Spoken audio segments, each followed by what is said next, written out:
आरवसाठी काहीतरी चटपटीत करायचं होतं. शाळेवरून आला की त्याचं नेहमी असतं, मम्मी काहीतरी चटपटीत पाहिजे ग. बीट गाजर असं तो नाही खाणार, म्हणून मी काय केलं, बीट गाजर कांदा टोमॅटो एकत्र केला.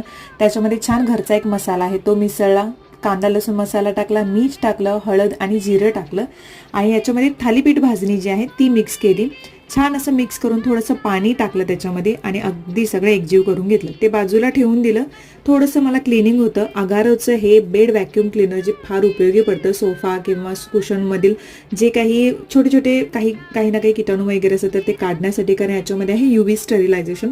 तर ते थोडंसं क्लिनिंगचं काम होतं, ते आधी करून घेतलं, कारण आरव आल्यानंतर त्याला गरम गरम मला खायला द्यायचं होतं. तो आल्यानंतर मग ही गोष्ट मी करायला घेतली. छान अशी गरम गरम त्याला सॉससोबत खायला दिली. त्याला काहीही माहीत नाही बरं का की यामध्ये नेमकं काय आहे, पण त्याला आपलं चटपटीत लागतं म्हणून तो मिटक्या मारत खातो आणि खाल्ल्यानंतर अशी रिॲक्शन मात्र द्यायला विसरत नाही.